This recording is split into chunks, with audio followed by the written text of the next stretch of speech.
So hello dear students, welcome in rising classes. आज हम पढ़ेंगे क्लास 8th का चैप्टर 4 साइंस के टॉपिक को हम पढ़ेंगे।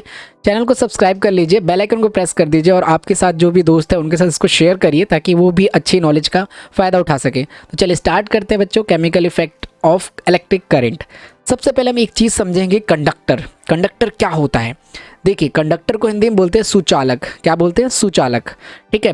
लेट सपोज करो कि आपने कोई सामान ऑर्डर किया। ठीक है, हमने मान लीजिए कि आपका पिज़्ज़ा खाने का मूड था और आपने पिज़्ज़ा को ऑर्डर किया। ठीक है, एक शॉप से। ठीक है, तो उस शॉप से लेकर आपके घर तक जो पिज़्ज़ा आएगा वो कैसे आएगा? वो एक डिलीवरी बॉय के थ्रू आएगा, है ना। ये आपका घर हो गया। तो जो डिलीवरी बॉय होगा यहाँ तक लाएगा, ठीक है, वो एक तरह का एक इसके बीच में कोऑर्डिनेटर है, यानी वो एक जगह से दूसरी जगह को पहुंचा रहा है, मतलब एक जगह सामान को दूसरी जगह पहुंचा रहा है। ठीक उसी तरीके से कंडक्टर काम करता है। अगर मान लीजिए आपने कहीं से बिजली को पास किया, ठीक है, बटन दबाया, आपने बिजली पास किया और वो दूसरी जगह पहुंच गई। मान लीजिए आपके घर में एक फ़ैन है, एक छोटा सा और एग्जांपल देख लेते हैं। ठीक है, और उसको चलाना है तो इसको वायर को आपने टच किया, ठीक है, अटैच किया वहाँ पर जहाँ पर घर का स्विच, आपने स्विच को जैसे ही आप ऑन करते हो तो ये पंखा चलने लग जाता है। मीन्स क्या होता है, यहाँ से बिजली कंडक्ट होती है। ठीक है, तो ये वायर क्या होता है, एक तरीके से ये जो वायर है वो क्या है, कंडक्टर है। कंडक्टर वो होता है जो एक जगह से दूसरी जगह से चीज़ों को लेके पहुँचाता है, लेके जाता है। ठीक है, तो सुचालक वो होता है जो विद्युत धारा को प्रवाहित करता है। ठीक है, तो substance which allow to current to pass it through themselves are called a conductor. Means कि जिससे बिजली पास हो सकती है एक जगह से दूसरी जगह, उससे हम बोलते हैं कंडक्टर। जैसे हमारे घरों में वायर होते हैं, कॉपर की वायर होती है, एल्युमिनियम की वायर होती है, एक नॉर्मल वायर्स होती हैं, वो सब के सब कंडक्टर कहलाती हैं। ठीक है, तो कंडक्टर कॉन्सेप्ट क्या हुआ कि जो एक जगह से दूसरी जगह बिजली को लेके जाएगा, ठीक है, जिसके थ्रू जाता है, जो हमारे घरों में तारें होती हैं उनके द्वारा। ठीक है, तो ये होता है आपका कंडक्टर। अब बात करते हैं इंसुलेटर पे। देखिए, जो इंसुलेटर होते हैं ना, वो क्या होते हैं, वो कभी भी बिजली को एक जगह से दूसरी जगह नहीं ले जाते हैं, यानी ये होते हैं कुचालक। ये क्या होते हैं? कुचालक। मान लीजिए आपने कभी एक जगह बटन दबाया और उससे दूसरी जगह बिजली पास करने, तो वो पास नहीं करेगा। ठीक है, क्योंकि वो क्या होते हैं, इंसुलेटर होते हैं। लाइक सपोज करिए वुड जो होती है, लकड़ी जो होती है, या फिर जो आपका ऊन होता है, ठीक है, या कोई भी चीज़ प्लास्टिक हो गया, ठीक है, तो ये सारे के सारे क्या होते हैं, इंसुलेटर होते हैं, जो बिजली को एक जगह से दूसरी जगह पहुंचाते नहीं हैं। इन द सेंस कि ये कैसे होते हैं, ये ऐसे होते हैं जो बिजली को पास आउट नहीं करेंगे। ठीक है, तो वो आपके इंसुलेटर कहलाते हैं जो बिजली को पास आउट नहीं करते हैं। इन्हें हम बोलते हैं कुचालक। क्या बोलते हैं इनको हिंदी में? कुचालक बोलते हैं। कुचालक वो होते हैं जो विद्युत धारा को प्रवाहित करने में असमर्थ होते हैं, प्रवाहित नहीं कर सकते हैं। ठीक है, substance which not allowed to electric current pass through them. ठीक है, जैसे कि लकड़ी हो गई, प्लास्टिक हो गया, या आपका कोई भी नॉर्मल ऊन हो गया, कपड़ा हो गया, ये सब चीज़ें क्या है, इंसुलेटर है, ये बिजली को पास आउट नहीं करते हैं। तो समझे दो चीज़ें, कंडक्टर वो होता है जो बिजली को पास करता है, एक जगह से दूसरी जगह लेके जाएगा, और इंसुलेटर वो होता है जो बिजली को पास आउट नहीं करता है।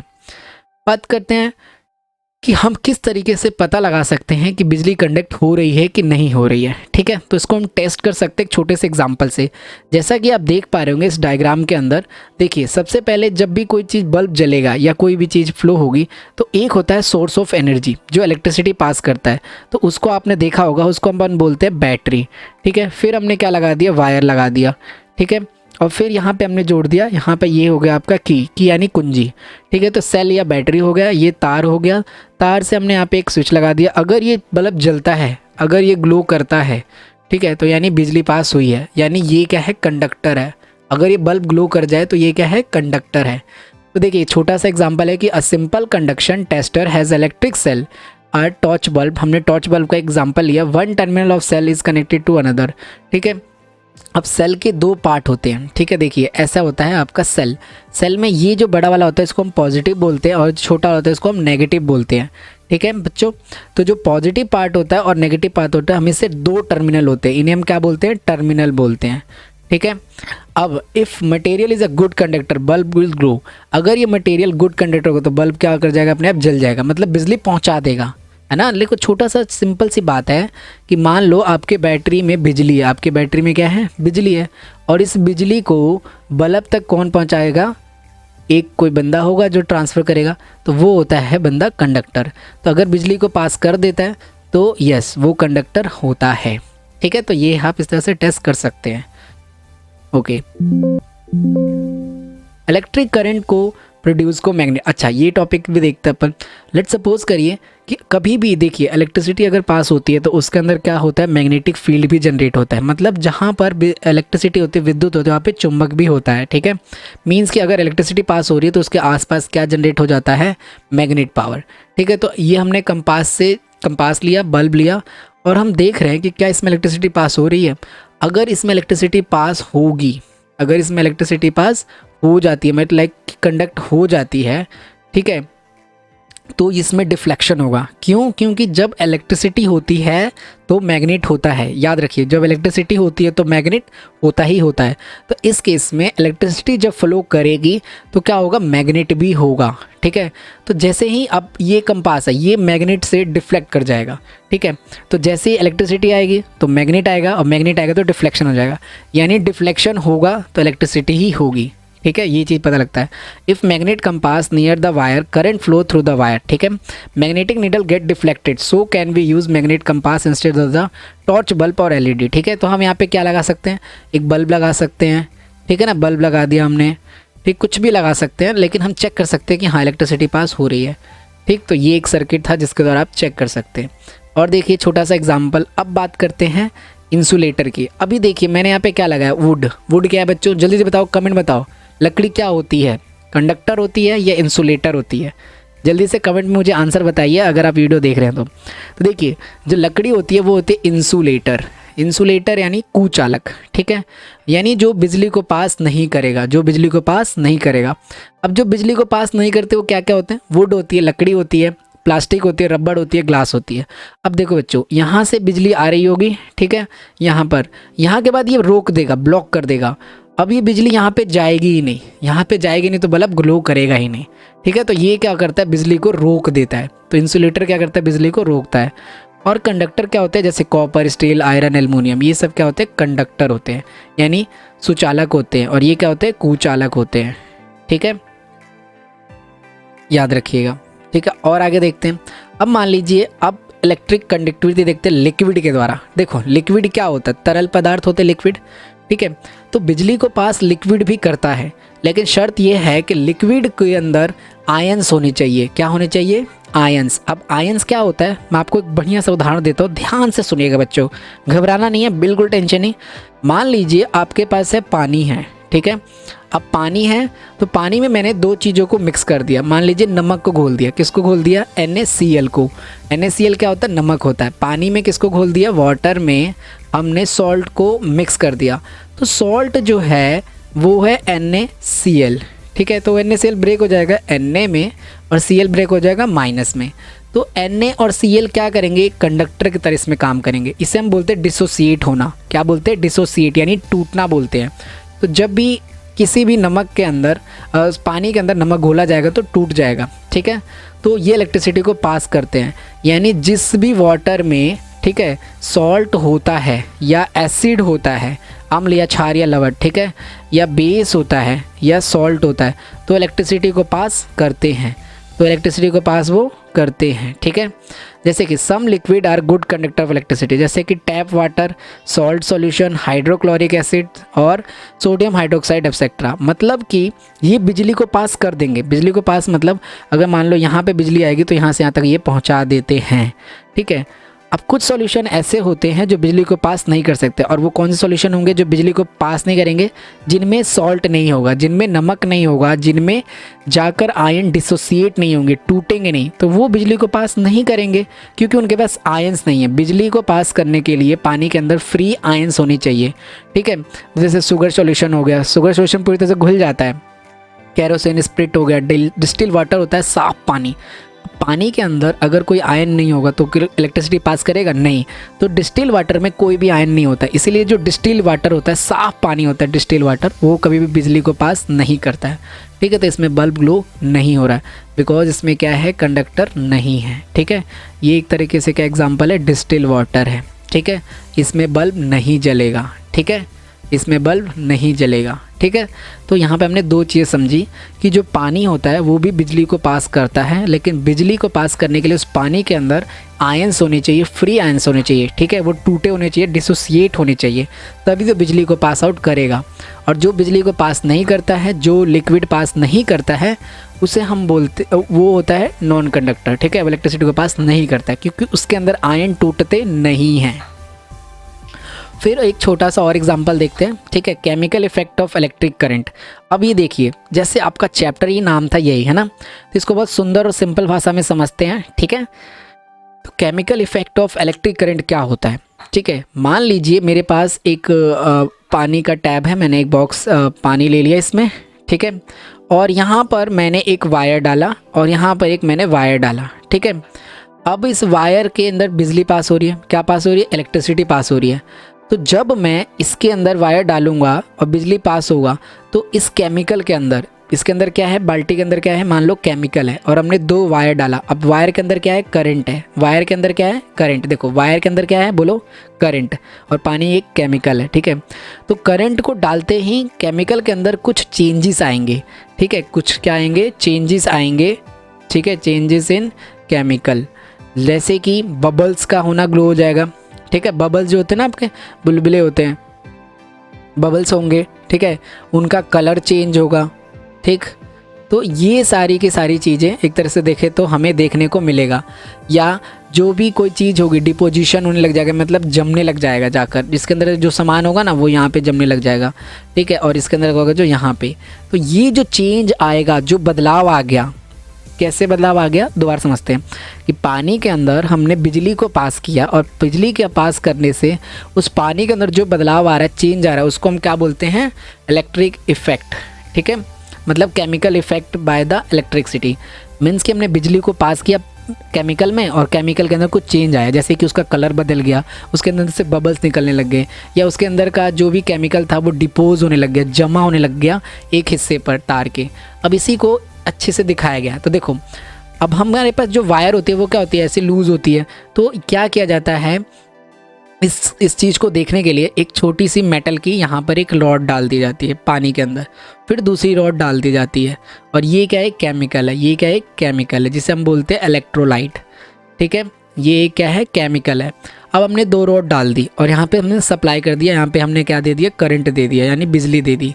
अब इस केमिकल के अंदर कुछ चेंज दिखेगा ना, जैसे मान लो आप बैठे हो, बिजली टच करते हो तो चेंज दिखेगा ना, तो वैसे ही इस पानी के अंदर, इस सॉल्यूशन के अंदर, इस केमिकल के अंदर हमें चेंज देखने को मिलेगा। ठीक है, तो क्या क्या होगा? चेंज की बात करें तो फॉर्मेशन ऑफ गैस बबल, तो इस पानी के अंदर ना बबल, बुलबुले छूटने लग जाएंगे, ऐसे बबल्स बनने लग जाएंगे। ठीक है, फिर क्या होगा? Deposition of metal at electrode, तो इनको क्या बोलते हैं? देखो दो होते हैं, एक होता है एनोड जो नेगेटिव का होता है, एक होता है कैथोड जो पॉजिटिव का होता है। तो यहाँ पे कुछ ना कुछ जाके ना इकट्ठा होने लग जाएगा, ऐसे ऐसे ऐसे ऐसे डिपोजिशन होने लग जाएगी, जम जाएगा इनके ऊपर जाकर। ठीक है, तो उससे हम बोलते हैं कैथोड और एनोड। और फिर चेंज इन सॉल्यूशन कलर, और इसके कलर में भी चेंज हो जाएगा। तो ये होता है chemical effect of electric current. ठीक है, कि अगर हमने किसी भी केमिकल में बिजली को पास किया, इलेक्ट्रिसिटी को पास किया, तो उसके अंदर जो बदलाव आता है तो उसको हम बोलते हैं chemical effect of electric current. Correct. आगे देखते हैं इलेक्ट्रोलाइसिस ऑफ वाटर। ठीक है, हम क्या करते हैं, पानी के अंदर इस प्रोसेस को करते हैं। ठीक, तो सबसे पहले क्या करते हैं, when electric passes through the water it split into hydrogen and oxygen. अब देखिए बेटा, वाटर का जो सूत्र होता है, केमिकल फॉर्मूला होता है, वो होता है H2O, याद रखना आज की बात से। ठीक है, तो वाटर जो होता है उसका फॉर्मूला क्या होता है? H2O। अब जैसे ही इसके अंदर हम बिजली पास करेंगे, एक रॉड डालेंगे यहाँ पर और एक रॉड यहाँ पे डालेंगे, तो ये क्या करेगा, इस पानी में जाते ही हाइड्रोजन को अलग कर देगा, ऑक्सीजन को अलग कर देगा। अब जो ऑक्सीजन है, ठीक है, जब वो जो ऑक्सीजन है वो इस पे जाके जमा हो जाएगी। ठीक है, और जो हाइड्रोजन है वो यहाँ पे जाके जमा हो जाएगा। ठीक है, तो डिपोजिशन होने लग गया। When electric passes through the water oxygen gas और bubble produce electrode conduct positive terminal and battery hydrogen. ठीक है, और इसमें एक और क्या निकलेंगे? बुलबुले, यानी बबल्स भी निकलेंगे। ठीक है, तो साथ में बबल्स भी निकलते हैं और डिपोजिशन भी होती है। ठीक है, डिपोजिशन मतलब क्या होता है कि जम जाता है। ठीक है, ऑक्सीजन जाके इस वाले पॉइंट पे जम जाएगा, हाइड्रोजन जाके इस वाले पे जम जाएगा। तो इस प्रोसेस को हम बोलते हैं इलेक्ट्रोलाइसिस ऑफ वाटर। क्या बोलते हैं इलेक्ट्रोलिसिस ऑफ वाटर। यानी कि यदि पानी के अंदर हम दो रॉड डालते हैं, एक पॉजिटिव और एक नेगेटिव, पॉजिटिव को हम बोलते हैं कैथोड और नेगेटिव को बोलते हैं एनोड। तो जो पॉजिटिव यानी कैथोड वाली लेयर है बेटा, उस पर जाकर जमी हो जाएगी, वो ऑक्सीजन जाकर जम जाएगी, और जो नेगेटिव वाली यानी एनोड लेयर है वहाँ पर ऑक्सीजन, वहाँ पे हाइड्रोजन जाके जम जाएगा। तो ये हुआ इलेक्ट्रोलिसिस ऑफ वाटर कि हमने पानी के अंदर बिजली को पास किया और देखा कि भाई क्या चेंज आ रहा है, क्या प्रभाव आ रहा है। ठीक है, तो इससे बोलते हैं इलेक्ट्रोलिसिस ऑफ वाटर। फिर इलेक्ट्रोप्लेटिंग क्या होती है? इलेक्ट्रोप्लेटिंग बहुत बार पूछी जाती है। आपने कभी भी टिफ़न देखा होगा, बॉटल देखा होगा, घर में यूटेंसिल्स होते हैं या आसपास भी। यानी क्या होता है, मान लीजिए आपके पास कोई गिफ्ट आया, ठीक है, तो आपको उसको अच्छा नहीं लगा, आपको किसी को देना होगा, तो आप क्या करते हैं, उसके ऊपर फिर से आप रैप कर देते हैं, फिर वो किसी को दे देते हैं। यानी एक कोई लेयर है, एक कोई सामान है, लेट्स सपोज करो कि ये आयरन है, तो इसके ऊपर हमने दूसरी लेयर चढ़ा दी। ठीक है, एक लेयर के ऊपर दूसरी लेयर चढ़ा दी, फिर तीसरी लेयर चढ़ा दी। तो लेयरिंग को क्या बोलते हैं? इलेक्ट्रोप्लेटिंग बोलते हैं। जो आपने देखा होगा, जो गोल्ड होता है, ज्वेलरी होता है, उसको उस पर पानी चढ़ाया जाता है, जिसे बोलते हैं हम भाषा में सोने का पानी चढ़ा देना। ठीक है, तो शाइनिंग हो जाता है ना। यानी जो चम्मच होते हैं हमारे, जो खाना होता है वो क्या मतलब जिसमें हमारे जो बर्तन होते हैं वो कैसे होते हैं, आपने देखा कभी चमकते चमकते से बढ़िया से? तो उसमें होता क्या है कि जंग ना लगे, ठीक है, कोरोजन ना हो, due to protect from the corrosion, उस पर क्या करते हैं, एक एक ऐसे लेयर लगा दी जाती है। ठीक है, इसी प्रोसेस को हम क्या बोलते हैं? इलेक्ट्रोप्लेटिंग बोलते हैं। The process of depositing of layer. ठीक है, देखिए यहाँ पर depositing of layer to desire metal to another metal. ठीक है, यानी एक मेटल का दूसरे मेटल पर, ठीक है, metal means of electricity is called electroplating. ठीक है, the process of deposition of layer of desire metal and on another material, ठीक है, means of electricity is called electroplating. ठीक है, तो इलेक्ट्रोप्लेटिंग क्या होता है कि for electroplating copper on object and the object dipped in the acidified. अब एक देखिए, हम एक कॉपर सल्फेट का सॉल्यूशन देखते हैं। कॉपर सल्फेट होता है CuSO4 बेटा, तो ये Cu अलग होगा, SO4 अलग हो जाएगा। तो ये क्या करेगा, इसके ये जो सॉल्यूशन है ये क्या है, CuSO4 का है, मतलब एक ये केमिकल है। क्या है ये? केमिकल है, लिक्विड है CuSO4 का। तो इसके अंदर क्या होगा कि इस पर जो होगा ना, ये जो हिस्सा है, इस पर जाकर कॉपर की लेयर जाकर डिपॉजिट हो जाएगी, और ये जो मेटल वाला स्पून है इस पे जाकर SO4 डिपॉजिट हो जाएगा। ठीक है, तो copper strip dipped in a solution and connect to the positive wire. ठीक है, when electric current passes through solution copper from the copper strip deposit on the object. ठीक है, तो कॉपर जाके क्या हो जाएगा, डिपॉजिट हो जाएगा। ठीक है, उस ऑब्जेक्ट पे जो हमने इसमें डिप किया है। ऐसे आप इसमें भी देख सकते हैं कि Ag का एक मेटल है, ठीक है, वो मेटल क्या करेगा, इस वाले पर जाकर, ठीक है, जाके डिपॉजिट हो जाएगा। सेम ऐसा इसमें भी होगा, सॉरी फॉर डैट, इसमें भी क्या होगा, कॉपर जाके आपके ये स्पून पे जाके डिपॉजिट हो जाएगा। तो मतलब क्या हुआ, इलेक्ट्रिसिटी हम पास कर रहे हैं। ठीक, इसीलिए इलेक्ट्रोप्लेटिंग बोला जाता है। मीन्स कि हमने एक मेटल डाला पानी में और अपना हमारा स्पून डाला, ठीक, यहाँ से बिजली पास कराई। ठीक है, क्या पास कराई, इलेक्ट्रिसिटी। अब इलेक्ट्रिसिटी में ये जो मेटल है, ये मेटल जाके इस पर क्या हो जाएगा, डिपॉजिट हो जाएगा। तो इसी को हम बोलते हैं इलेक्ट्रोप्लेटिंग बोलते हैं। ठीक है, मतलब एक चीज़ के ऊपर दूसरी लेयर जब चढ़ जाती है तो उसको इलेक्ट्रोप्लेटिंग बोलते हैं, और with the help of electricity.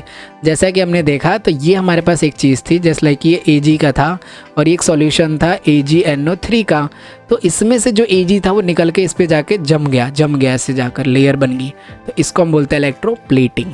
ठीक है, इलेक्ट्रोप्लेटिंग का और कुछ एग्जांपल जैसे आपने देखा होगा बचपन से, electroplating is used to industry to coating the metal to thin layer to desire metal. अब मान लो आपकी साइकिल आप लाते हो, ब्रांड न्यू साइकिल है ना, अगर उसमें जंग लग जाए या आपके ताले में लग जाए या आपके जो घर में यूज़ होता है वॉशरूम, ये सब में, तो ये सब क्या होता है, इस पर हम एक लेयर जमा देते हैं। ठीक है, with the help of electricity, तो ये शाइनिंग हो जाते हैं और प्लस इसमें जंग भी नहीं लगता।